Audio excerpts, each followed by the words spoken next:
These guys are making a lot of money. So who am I to tell him he can't be successful at it? Right.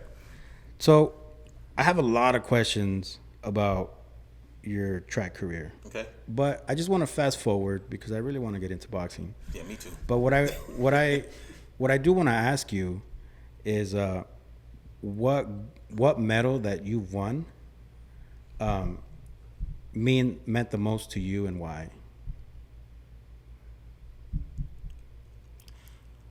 I didn't receive a medal for it, but there was a very challenging time in my life where, let's say in 1995, were you born in 1995? Yeah, I was born in '84. Oh, he made it feel like 10 years before. You were 1 year old, man. No, '84. 84. I was Oh, I thought you 84. said 94. No, My I was bad. 84. So you were 11. Yeah. Okay. In 1995, I was at Texas A&M University, and I got second at the national championship. I was either 19 or 20 at the point, but I had ran the fifth fastest time in history for the sport in college. It held up for 10 years, right? Before it got beat? No, it made a lot. It was changed a lot of times along the Oh, way, really? but it still was ranked top 10. But it was top five ever, right? And I was 19 years old. I got scholarships. That scholarship, I got offers coming to me from Nike, Reebok, and I'm still a sophomore, right? And I turned it down.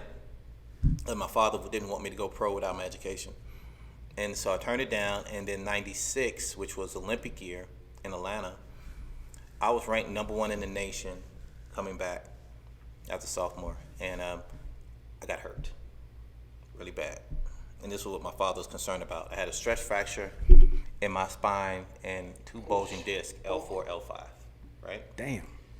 And I went the next year not really training, trying to figure out if I'd ever be able to compete again, because that stress fracture turns to a fracture, you break your spine, You get die. paralyzed, Yeah. right?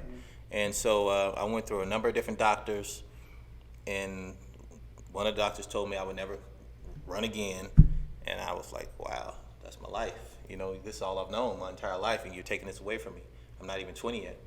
And so after almost a year, one of the coaches at the college referred to me the Dallas Cowboys doctor, and I went up there and I saw him, and he kind of told me about the situation. He said he's seen this before in contact sports, not ever in track and field, right? And he gave me a series of things he wanted me to do. I had two options: either have the surgery and or do these series of exercises for X amount of months and see if we get any change. Well, I did the exercises, and I chose that route, and I was doing anywhere between 15 to 2,000 abs a day. That was the only option I had to make my core super, super strong, so to keep my back aligned, opposed to putting on a brace to keep your back still. And so this is 96 years. So I ended up having a red shirt. I did not run that year, and so which means I had to skip the Olympics. Didn't get a chance to run. And so here I am in this space where I'm thinking I'll never run track again. And moving into 1997, I'm trying to run track. And I'm talking to the doctor, and he says, listen, you can run. I don't know if you'll ever run hurdles again, because that's what I ran. And he allowed me to come back to the track. Well, as you can tell, I wasn't in great shape then. I hadn't done anything at that point, you know, and these guys are some of the best in the nation, if not the world. And so it got to a point where I ran a race. It was not the hurdles. It was the 400. Have any of you guys ever ran the 400 with just one lap around the track? Yeah. It is. I died when I It's finished one it. of the hardest races you can run, especially if you're not in shape. So I came up with this cool idea that I would just run these 400s, get myself in shape, and then, you know, eventually get back to hurdles. I ran the first 400 ever after not training but 2 weeks in the last year and a half, and I thought I was going to die. I had so much pain in my head from throbbing, right? And I also lost, right? And so I wasn't used to losing. I had been winning for years. And so here I am, not only am I losing, I'm losing to people who are younger than me that I used to beat in club track. And so after I lost 2 or 3 races in a row, I was like, I can't handle this. Let me go back to my race. And I'm trying to get back to the hurdles. And the coach wasn't trying to let me run it. Like, nah, we can keep you in the open races. This might be too hard for your back. And I basically gave him an ultimatum. I was like, hey, either you let me run the hurdles or I don't want to run at all, right? And that typically doesn't work. Right. But he understood that I was at a space in my life where I was already so frustrated with everything that if I couldn't run my race, I don't want to do this. And so what ended up happening is he agreed to allow me to run the race, even though I hadn't practiced, right? I practiced maybe 2 days for it. And the race came, and it's a little meet. It was a small meet. It wasn't a lot of people there. And I don't come to the race until it's time to race. I warmed up somewhere out far. I didn't want people to see me. I wanted to get Exclusive, my huh? mind together. Yeah, I wanted to get my mind together. I didn't want no one to see me. So when I showed up, it's almost race time.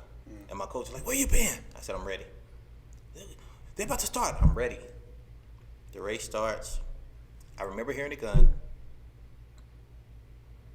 Halfway through, like, I can win, right? And then I run through In the line. middle of the race? In the middle of the race, it came because the race happens so fast, you don't necessarily see it coming. You train for it, and so midway through the race, I was like, "Oh, I can win." I wasn't even thinking I could win. I was like, I wanted to win, but didn't know if I could win. I'm halfway through. I was like, I can win, and then I run through the line, and I lose all hearing. I don't hear anything. What? I go through the line, I lean, stick my hand up in the air, I win, right? And I can see my coach up there doing me like this, and he's talking, but I don't know what he's saying. I can't hear anything. And then No ringing, no, not just. I heard nothing, silence. And I look up in the stands, and I see my mother and my father, they're cheering, and I'm like, yeah, happy, but I don't hear anything, right? And then all of a sudden, it's like the movie, you can hear everything again, right? And I look up there, and the coach says, Larry Wade, who just runs the fastest time in the world in the first race back. Wow. Damn. So here I am, sat out over a year and a half, practiced 2 days, and ran the fastest time in the world. Is that the 13.38? No, it was 13.6 at that time, Oh, damn. right? And I was like, wow. And I broke down, I fell down to one knee, I cried like a baby on the track at that moment, because it was nothing more fulfilling than to be able to overcome that over a year of pain, not only physical but mental, and to feel like you have absolutely nothing but this one thing. Yeah. And you stay true to it, and you find a little light at the end of the tunnel. Right. And that meant everything to me. That changed my entire life. And it made me start to believe in that what God has for you is for you. You just have to continue to work for it and stay focused. Yeah. And I went on to be undefeated, multiple national champions, and conference record holders, and everything else that goes along with it. That is so dope. What a story. That is super dope.